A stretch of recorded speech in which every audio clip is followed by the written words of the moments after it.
Refining rims are really important. They're often the first and last impression. So I've already showed you, but I'll remind you, you can always trim your rim if it's really uneven this way. You can trim high points off and just by slicing in. This is if you want, these are some tips for if you want a really even rim.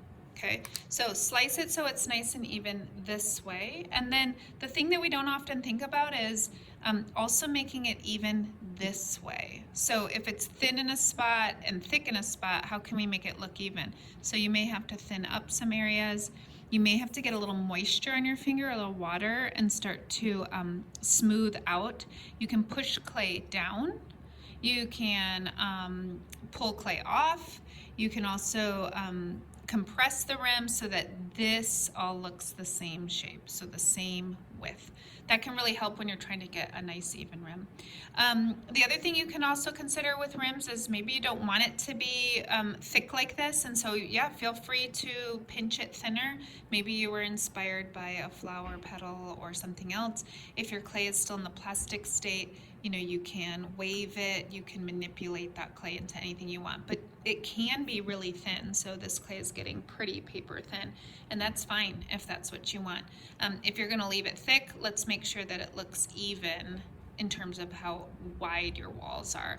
So you can fake that by adding clay or taking away. The other thing for a rim to keep it refined and think about is if you roll one of the best quills of your life, maybe you want the rim to kind of stay as a trim or a separate kind of additive piece. So an example of that would be if I roll a really great coil, make it the perfect size, I can connect it here. I would slip and score this on, and I might connect the inside of it, but what I wouldn't do is mess with the outside too much. So I want it to look like there's an extra trim. You do need to seal it though. So if I slip and score, the third S is seal, and I think you'll be able to see this, that even by just dragging the tip of my skewer or my pin tool, if I drag the tip of my pin tool in there, I think you can see that this is connected and this dark part over here is not.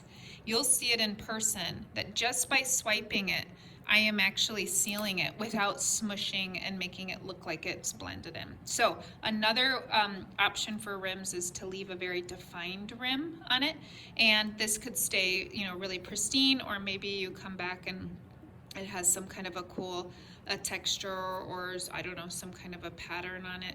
And so those are all options: adding the rim, pinching the rim, manipulating the rim, or just making it really even, both widthwise and to the table.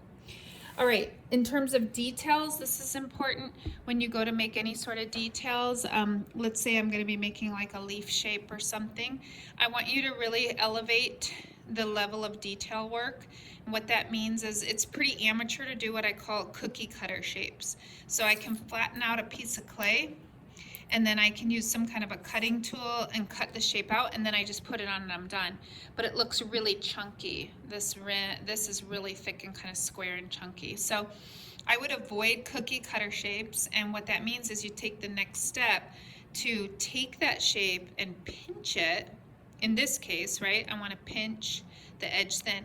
Sometimes you're not pinching it, sometimes you're just rounding this edge out so that it doesn't look like I just cut it. So I can have a thick piece like this, right? But it doesn't look like I just fresh cut it.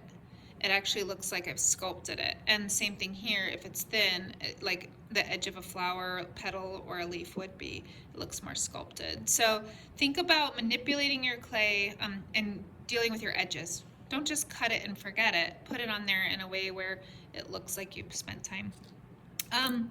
In terms of subtractive design and carving, it's very easy to just draw into the clay your little vines and things like that, and it kind of looks scratchy.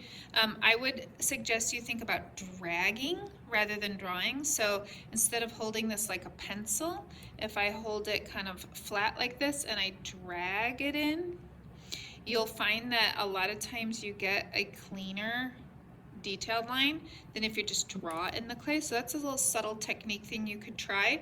And then if I'm gonna go attach this on, you know, I need to slip and score. So I would find out where it's gonna touch the pot, I would go ahead and use score, which you won't see here, but slip and score both pieces, put them on, and then you need to seal it. And I would seal it the same way I just showed you with the rim, where I can take a tool and drag it in here.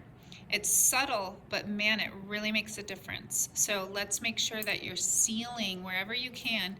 You're connecting those two pieces of clay together, sealing them together. So slip, score, seal. And I do that even with something like this. Let's say I have like a branch or a vine that's like coming out of the inside. So if it's hanging off the pot here, fine. But anywhere where it's touching, in here, I would kind of mark it. I would slip and score. I'd put it back on, and then I would come back with a tool. And again, that pin tool works great to seal this up, and you're connecting it. You'll see it in person. You'll see it happening. It'll look connected. So those are some tips and pointers on some detail work. Remember, the less stuff that sticks off, the less chance it'll get broken. So a little negative space, a little protrusion is okay, but the more that it's on the pot, the better chance it'll survive and not get broken off. That's additive techniques, tricks, I guess I should say, for additive. And the last thing I'll show you is some subtractive. So just keep in mind that, yes, you can just draw on the clay, but if you drag your tools through the clay, if you create textures, it looks a little better. So even just finding an object and poking it in there, you can maybe create a really cool texture. Sometimes it's a random pattern. Sometimes it's like more spread out. Sometimes it's very dense. Sometimes it's very purposeful, meaning like I'm doing it in an actual like row type pattern.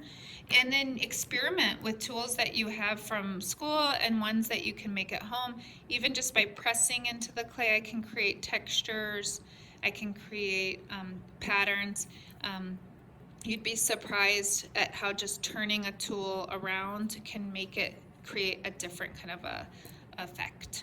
You can pull into the clay, so if I actually take something and pull into the clay, that looks really different than if I just push into the clay or if I poke into the clay. So push, pull, poke are all things to think about when you're doing subtractive decoration and design. And then if you're doing carving, I just recommend, you know, the firmer your clay is, usually the easier it is to do, but don't just draw in it.